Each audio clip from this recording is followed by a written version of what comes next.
Hello, you fine people! Teddy just smashed 50 million visits early this week, so a massive thank you is definitely due to everyone who's played so far. But there's one question that everyone wants to know at the moment, and that is, when is the next chapter going to be released? I can't offer any dates on it, but I can confirm that work is definitely underway for chapter 3. But before I can show you any progress on the new map, I thought you might enjoy this time-lapse on the construction of chapter 2 back in December. Now, if you can remember the last build for the first chapter, I actually said something about reducing the amount of building required. Although maybe when we make the next map, we should probably scale down the level of construction needed. Well, maybe not. This certainly was not a speedy build. I had over 24 hours of Roblox Studio screen time for me to edit down into this video, so you can probably understand why this has taken a while to be published. If you watched the last map construction video, you know I do like to take things slowly, and so this process actually began not inside a studio, but on paper, because I'm actually a pretty accomplished artist. I went to great pains to produce this beautiful drawing, so I hope you guys appreciate it. Are you ready to see it? Introducing my magnum opus. Okay, so it's no masterpiece, but it did serve as a useful tool for helping me mentally lay out where everything would need to go. And if you're struggling to identify anything here, try this HD version out. Ooh. Anyhow, with best made plans ready to go, I got off to work.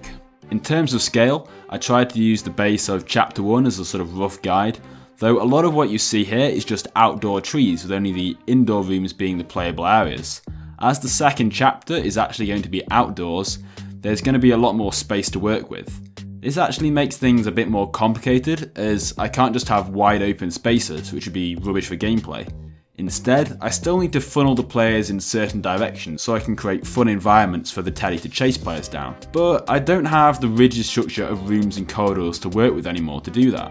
So to solve this, I decided to have a river flowing through the middle of the map, which would help divide it up into different areas. So this is where I started, creating the basic river and crafting this rather nice little bridge, if I do say so myself. I then ended up spending way too long messing about trying to create these rough, rocky embankments along the side, and it probably wasn't really worth it for something most people will likely never notice, but I like to think it's better than just having boring flat sides. Now, for the terrain itself, I wanted to keep the maps strictly part-based rather than using the Roblox terrain tools, so I needed a way to create natural ground rather than just having a flat, boring base plate. Thankfully, I found a super handy plugin to help with this. By using Altrazine's terrain plugin, I was able to create these node parts you see here, and then link them together to create triangle terrain, which makes creating complex terrain an absolute breeze. You'll probably notice I'm using white grass and bits on the trees here, which may look a little odd now, but at the time this was obviously being released for Christmas, so I had the winter theme going on. Looking back at this now, I actually kind of missed the snow. It looked pretty cool. Only 10 more months to go. Anyhow, once I was happy with the main river area, I began trying to flesh out where I wanted everything else to go, starting off with this mountainous area, which is at the top of the map, which is going to contain a little cave inside. So I just made some quick slate walls to give it a basic shape, and then I did a similar thing over on the right hand side of the map by throwing up a quick fence, which is where the exit gate was going to be. Neither of these needed to be too pretty, as I'm just giving myself a quick template to work with for now, which I can then come back to later. Next up, I wanted to get my cabin locations on the map. I could have just used a blank part for these, but I remembered I actually had these cabins from an older build I did a while ago. They certainly fit the theme of the map fairly well, and while I actually almost considered having those permanent fixtures, in the end I decided it probably best just to rebuild from scratch so I can ensure everything was the right scale and would fit both babies and teddies alike. Now, I did have a rough idea of where I wanted everything to go. I could continue with my terrain to link everything up and adding these little rises and dips to create a slightly more natural looking contour to the land, let's say. And by sprinkling down a few trees, I could create these corridors to direct the players along, and then the basic map started to take shape pretty quickly. It may look at this point like I'm almost done, but there was still many more hours ahead of me yet. The first of these involved beginning my construction of the new cabins, starting with the one nearest the river. The old doors from a daycare obviously weren't going to cut it here, so I created a brand new arch doorway to look a bit more suitable for the setting, and then I spent way too long messing around with these roof beams. I spent ages tinkering around with the cabin, and you'll notice it actually looks quite different from the final product you see in the game. I think I moved the door, added in the window, and did all kind of things.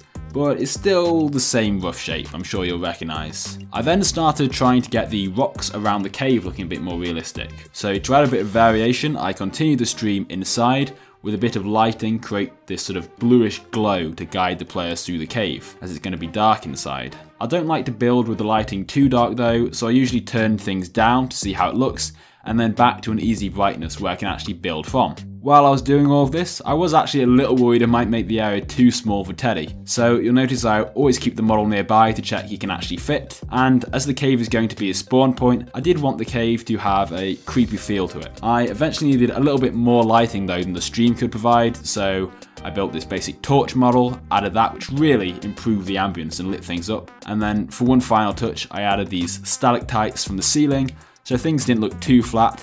And with these neon glowing gems added to them, the cave really starts to come to life. One thing left to do is probably warn people about the bears. Ooh, maybe too late. So, another area bites the dust, but there were still many more to go. Next on the list was this smaller hut by the entrance of the cave. As this was only going to be a small building, the construction didn't have to be too fancy, he says. But for some reason, I just couldn't get it to look quite right.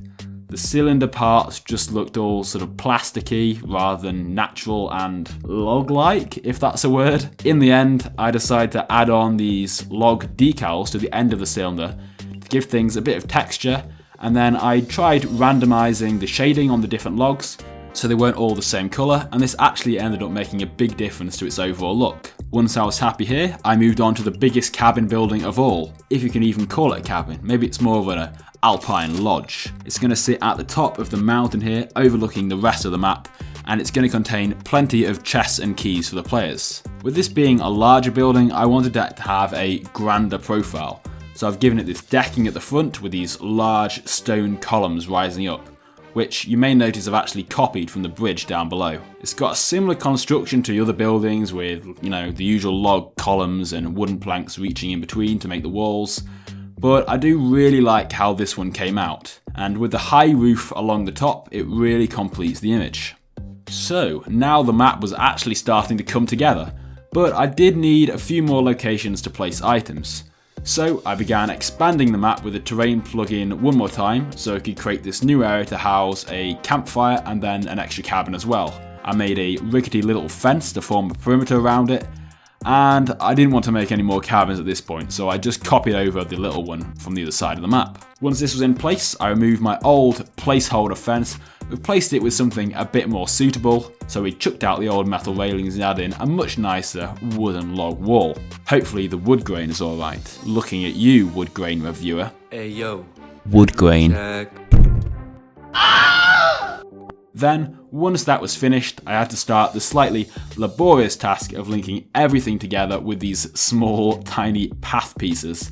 These took quite a while to sprinkle along everywhere, but I think it was worth it for the final result. All that was left at this point was a few more finishing touches, such as adding in the exit gate, closing off any gaps, giving it various playtests, and finally setting up all the item spawn locations. And there we just about have it.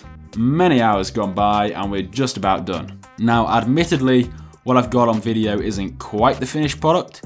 If you've played this map in the game, you'll probably notice a few additions I've made since the first construction here. I won't bore you with all of them, but I'm sure you can tell which they are. There's also a few little Easter eggs in the map now, so maybe you can let me know down in the comments if you've spotted them. But that's all for today, and on to chapter 3 we go. So thank you very much for watching, and goodbye!